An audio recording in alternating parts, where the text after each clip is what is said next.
Гостин во мија интервју е директорот на Државниот архив Димитар Богески, со кого ќе разговараме за предстојниот голем јубилеј на оваа институција, како и за предизвиците со кои што се соочува архивот во поглед на простор, модернизација на институцијата и други теми. Господине Богески, добре дојдовте во студиото на мија. Добро утро, благодарам за поканата и поздрав до сите гледачи на Македонската информативна агенција. Најнапред, за предстојниот голем јубилеј што ќе го прославите, прославувате 75 години од постоењето на Државниот архив. На кој начин ќе го одбележите овој голем јубилеј?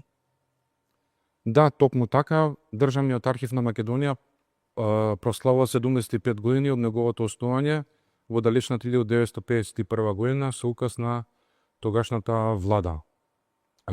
Тоа представува значаен момент за институцијите и за државата, можност да се потсетиме за патот на неговиот развој и за генерации на луѓе кои што допринеле за развој на архивската дејност, на архивската документација и генерации кои што издигнале оваа институција. Она што сакам да го истакнам како главен дел од нашиот јубилеј, 75 години Државен архив, е Свечената академија, која ќе биде на 6 април во Македонскиот народен театар, но за нас целата година е јубилеена.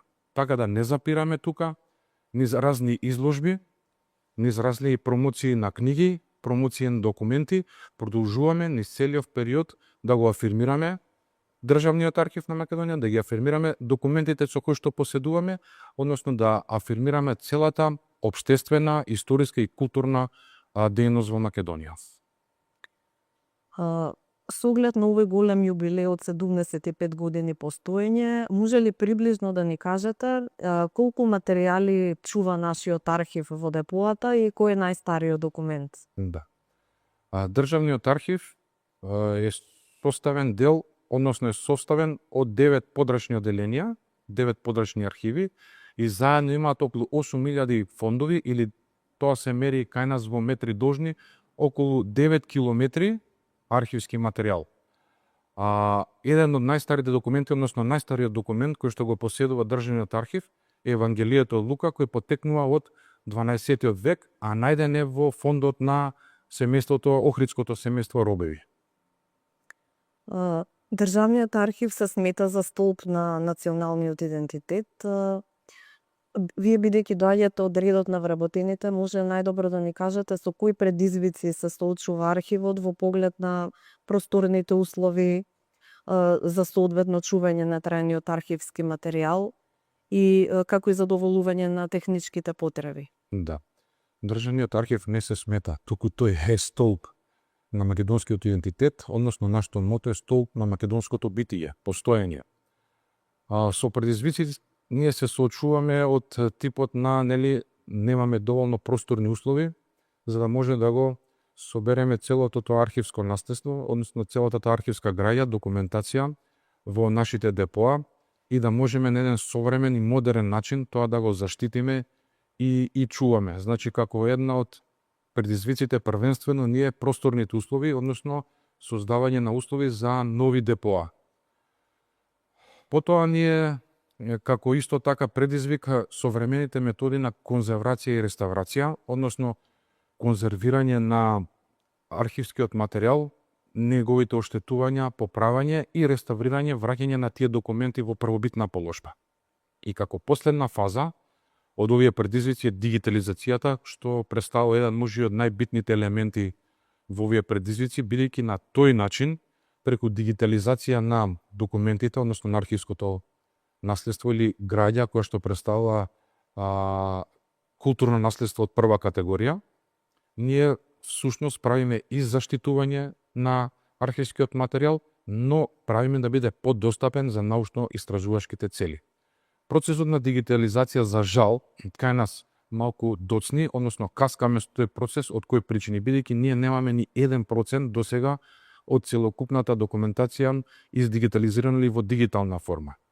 За тоа да го направиме, потребен ние да изградиме еден информацијски систем, односно софтверско решение, врз кој што би можеле во иднина тие дигитализирани документи односно таа дигитализирана граѓа ја прикачиме на самиот софтвер и ја направиме достапна, да биде подостапна за јавноста. Тие процеси веќе ги започнавте со помош на меѓународниот фактор, применувајќи ги и меѓународните норми, односно критериуми. Преку една донација веќе почнавме пилот проект за изработка на информациски систем, односно софтвер. При завршувањето на тој пилот проект ќе ни бидат дадени насоките на кој начин треба да изгледа и како треба да функционира тој софтвер и веднаш потоа започнуваме со имплементација на софтверот и на дигиталните, односно дигитализација на архивската граѓа и прикачување на него. Кога веќе ја спомнавте дигитализацијата, која е политиката на Државниот архив во однос на материјалниот дел на трајниот архивски материјал, кој што веќе е дигитализиран, дали соодветно ќе се чува како и досега или има и друго решение? Да, како што кажав, значи чувањето на архивскиот материјал не само сега, туку секогаш ќе се чува во депоа. Тие депоа треба да исполнуваат одредени критериуми и услови за да може тој архивски материјал, односно таа вредност културно наследство прва категорија биде зачувана постојано и за секогаш, не само во одредени периоди. Значи тие можам да спомнам неколку од условите кои што треба да ги поседуваат тие депоа, односно места каде што се чуваат архивската граѓа од трајна вредност е, значи прво регулација на влагата, регулација на температурата, надворешните влијанија. Чи тоа се едни од основните услови кои што тие депоа треба да ги исполнуваат за да може таа граѓа да ја чуваме трајно.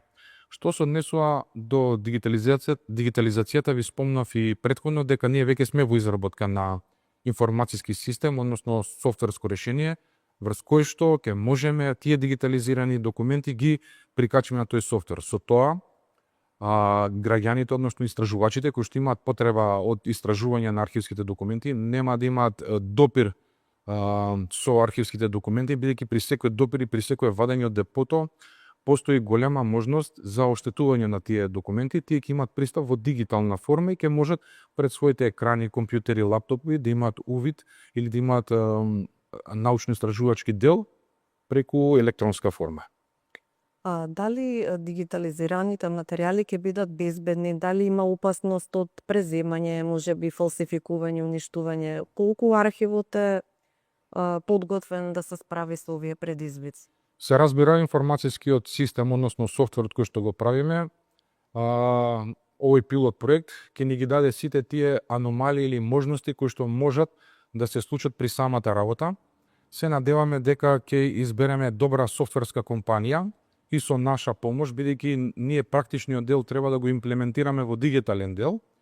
И знаеме дека во поново време сајбер безбедноста е исто така многу битно прашање и гледам дека веќе во Македонија започна да функционираат компании кои што се занимаваат со таа сајбер безбедност, со формирање еден заеднички тим и заедничка работа на еден заеднички проект, секако дека преку сајбер безбедноста и така наречените дигитални конзерватори, тоа се модерни изрази кои што западноевропските земји кои што веќе имаат понапреден процес во дигитализацијата, ги имаат имплементирано, ќе успееме да изградиме алатка дигитална, информативна, каде што ќе биде доволно обезбедена преку живовите кои што ќе ги поседуваат тие документи Државниот архив и преку комуникацијата за издавање на документи верни оригинал преку Државниот архив, ќе биде сведено речиси на 0% можност за фалсификување на тие документи. Дали во денешно време постои интерес за истражување на нашата историја, користејќи ги материјалите на Државниот архив? Да, постои, но за жал морам да потенцирам, тоа е многу мала.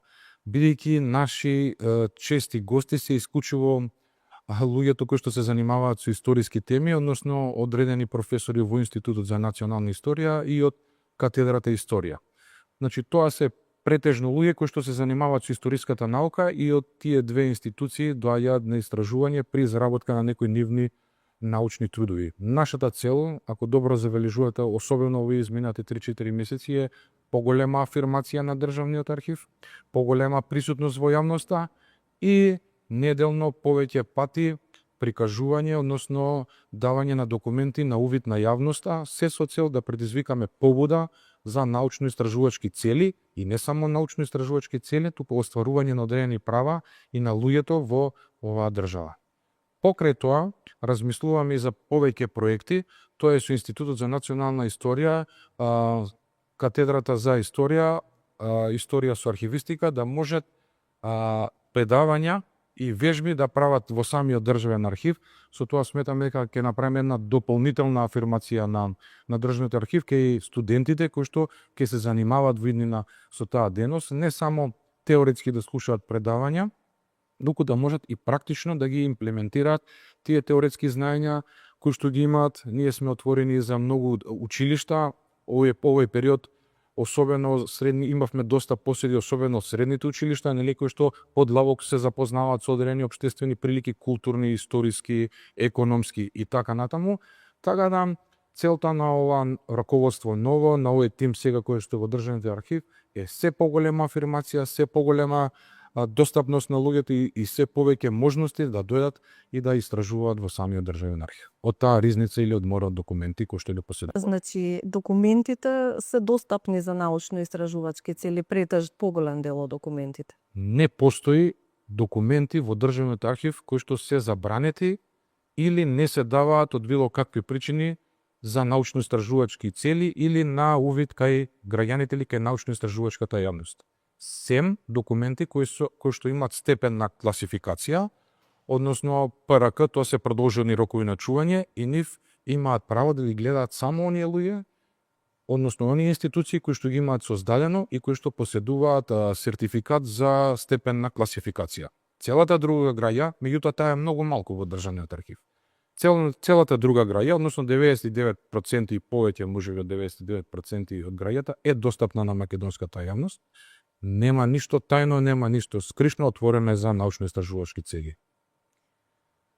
Каква е политиката на архивот со приватните колекционери на трајниот архивски материјал? Да, ние еднаш во годината правиме проглас каде што ги повикуваме сите оние кои што поседуваат приватни збирки, приватен архивски материјал, се колекционери на одредени архивски материјали, да дојдат во државниот архив и преку комисијата која што е формирана за тој тип на документи, односно кај што се наоѓаат кај приватните иматели, да дали по пат на откуп или по пат на подарок бидат предадени во државниот архив, бидејќи местото на тие документи во државниот архив. Од кои причини? Прво, за да можеме да ги сочуваме трајно, тие треба да бидат предадени во државниот архив. Тие следат после тоа на конзервација и на реставрација, па на средување и обработка, се изработуваат научно-информативни помагала и се прават достапни да бидат за за научните цели, за научниците. И бидат достапни на увид на јавноста. Со самото чување дома на тие документи постојат повеќе опасности. Прво, уништување и недоволно афирмирање на тие документи, каде што некогаш се случува да расветлат одредени историски настани или вистини. Дали и како државниот архив помага при точно и квалитетно изработување на учебниците по историја во земјава? Да.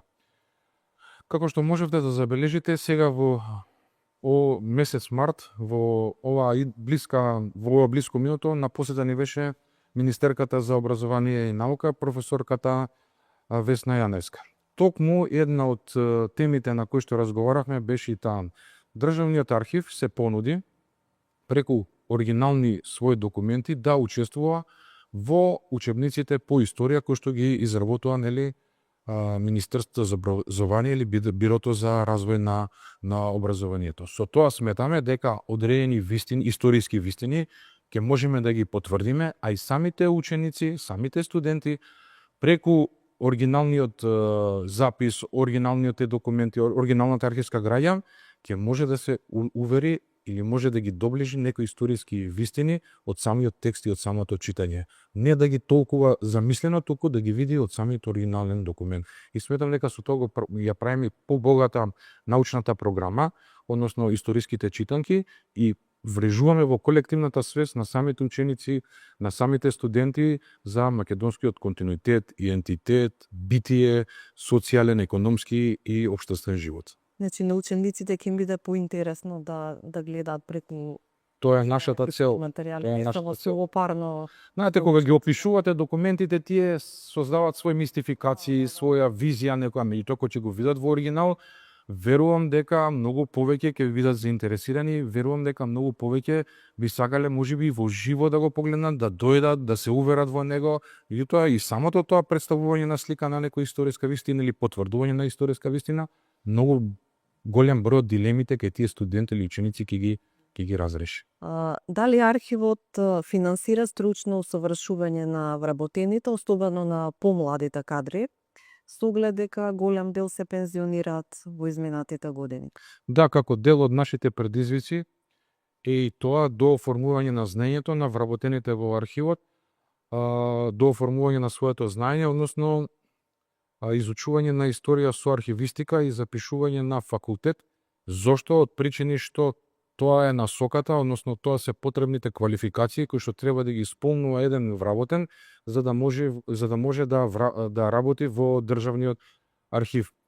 Сега оние луѓе кои што имаат средна стручна спрема или имаат различни факултети кои што не соодействуваат со работата во државниот архив, нудиме програми, а и дел од вработените веќе имаат завршено историја со архивистика во овој период додека биле на работа, и со тоа се надевам дека наредниот период од 5 до 10 години ќе направиме една функционална институција во која што сите вработени внатре ќе бидат продуктивни и ќе ги имаат завршено оние смерови или оние катедри кои што се потребни за работа во државниот архив. Покрај таа, ние вложуваме и во конзерваторскиот и реставраторскиот систем на работа, односно оделението за конзервација и реставрација. Дел праќаме набуки во Народната универзитетска библиотека во Скопје, каде што и таа врши дел од обуките за конзервација и реставрација, а дел испраќаме и во странство. Сега во една неодамнешна моја посета во Турција во декември месец во Османскиот архив, видовме некои малку и помодерни типови на конзервација и реставрација, и во оној договор, односно меморандум за соработка кој што го имаме скучено со нив, веќе април или мај месец испраќаме одредена група, каде што таму ќе врши до оформување на своето знаење или дообука, и сметаме дека при нивното враќање во државниот архив, односно во Македонија, ќе ги имплементираме и тие некои посовремени нови методи на конзервација и реставрација. Покрај тоа, значи работиме и со некои музејски до обучувања, изработка на изложби, значи се со една цел, државниот архив да биде во тек со модерните настани времето. За крај, која е вашата визија или како ќе го позиционирате државниот архив во ерата на модерни технологии и вештачка интелигенција? Добро, мојата визија, за среќа, јас сум вработен во државниот архив, имам околу 19 години на работно искуство, можам да ја представам на следниот начин. Прво, сметам дека при една економска стабилизација на периодов во земјава, ние треба да понудиме на владата на Македонија едно решение, кое што решение ќе биде за наредните 100, па можеби и повеќе години, односно изработка, односно изготвување на нацрт план, проект за изградба на нов државен архив на Македонија. Тој нов државен архив на Македонија треба да ги исполнува сите стандарди европски и тук меѓународни и наши, кои што ќе треба да го реши прашањето за 100, можеби повеќе години во иднина. Во тој сам процес треба да биде сместено и дигитализацијата, односно информацијските системи, бидејќи тоа е иднината на архивската граѓа, нејзиното сочувување, достапност до јавноста, и знаеме дека денеска во екот на некоја вештачка интелигенција, наоѓање на голем број на решенија. Значи, ние сметам дека имаме капацитет како државен архив во наредниве години да направиме информацијски систем софтверски, имаме капацитет да направиме дигитализација, мислам дека и владата и Министерството за дигитална трансформација имаат слух за нашите барања, се во тек со нашите барања и потреби, и дека тој процес можеме да го изведеме и сами, бидејќи тоа изискува малку помалку финансиски средства, за разлика од она изградба на една зграда. Меѓутоа ние како раководство И како менаџерски тим вработени во Државниот архив сме должни да понудиме решение за архивската граѓа, архивските документи, за историското и културно наследство кое го поседуваме во наредните 100 и повеќе години, дадеме решение на владата да и народот бидеме мирни дека таа граѓа ќе биде сочувана. Господине Бугески, многу ви благодарам за ова интервју. Благодарам на поканата.